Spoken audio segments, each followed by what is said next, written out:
जिसका डर था वही हुआ। प्रथम अपने माँ बाप के दबाव में आकर राध्या से शादी कर तो लिया, लेकिन मुसीबत तब आई जब निहारिका और दादी पुलिस लेकर मित्तल परिवार में आ गई। जी हाँ दोस्तों, आप सभी के फेवरेट सीरियल मन अति सुंदर में आया एक नया ट्विस्ट। जब निहारिका के पिता नरेंद्र मेहता को पता चलता है कि ओमकार मित्तल ने अपने बेटे प्रथम की शादी राध्या से कर दी और मुझे धोखा दिया है, तो बहुत ज्यादा गुस्सा करते हैं और बोले, ओमकार मित्तल, तुमने मेरे साथ मेरी बेटी के साथ बहुत बड़ा धोखा किया है। मैं तुम्हें छोड़ूंगा नहीं, मैं तुम्हें तुम्हारी औकात दिखाऊंगा। तुमने मेरी बेटी के साथ ऐसा क्यों किया? तुमने मेरी बेटी की जिंदगी खराब कर दी, मेरी इज्जत मेरी शान शौकत सब मिट्टी में मिला दिया।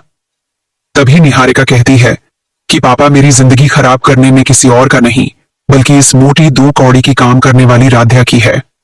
इसी राध्या ने मुझसे मेरे प्रथम को छीन लिया।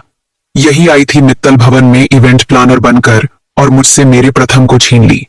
तभी प्रथम की दादी भी गुस्सा करती है, लेकिन 7 फेरे पूरे कर प्रथम और राध्या पति पत्नी तो बन चुके थे, मगर प्रथम के चेहरे पर संतोष की जगह बेचैनी और गुस्सा साफ झलक रहा था। अचानक उसने सबके सामने खड़े होकर ऊंची आवाज में कहा, यह शादी मेरी मजबूरी थी। राध्या से शादी करने का मेरा दिल कभी नहीं था, मुझे जबरदस्ती इस रिश्ते में बांधा गया है। प्रथम की यह बात सुनते ही पूरा हॉल जैसे सन्नाटे में जम गया। निहारिका की आंखें अविश्वास से भर उठी। वह तड़प कर चीख उठी, नहीं, ये झूठ है। प्रथम सिर्फ मेरा है, वो मुझे छोड़ ही नहीं सकता। प्रथम कुछ और कह पाता, उससे पहले प्रथम लड़खड़ाकर गिरने लगा। तभी भीड़ को चीरते हुए राध्या दौड़ी और उसे संभाल लिया। सबकी नजरें उन दोनों पर टिक गईं। राध्या की आंखों से आंसू बह रहे थे, लेकिन उसकी आवाज दृढ़ थी। अगर तुम गिरते तो शायद मैं खुद को कभी माफ नहीं कर पाती। राध्या बोली, चाहे हालात कैसे भी हों, मैं हमेशा आपको संभालने की कोशिश करूंगी। उनकी इस नजदीकी को देखकर निहारिका का गुस्सा पागलपन में बदल गया। उसने तुरंत पुलिस बुलाकर राध्या पर आरोप लगाया, यही है जिसने मेरी जिंदगी बर्बाद की है, इसे गिरफ्तार करो। पुलिस इंस्पेक्टर राध्या की ओर बढ़ ही रहे थे कि तभी हवेली की सबसे बुजुर्ग और सख्त सदस्य दादी वहां पहुंच गईं।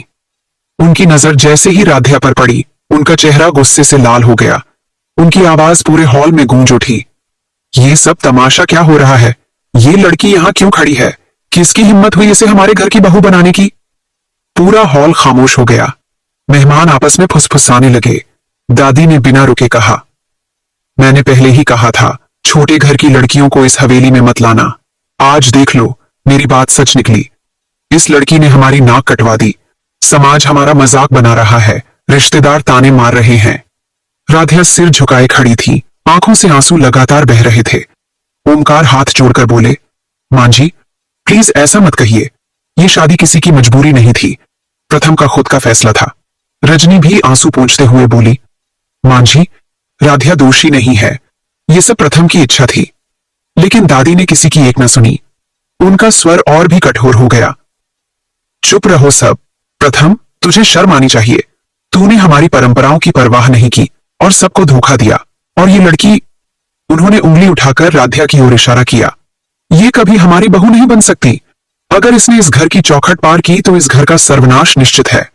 उनकी कड़क आवाज से पूरा हॉल जैसे कांप उठा। मेहमान हैरानी और असमंजस में खड़े थे।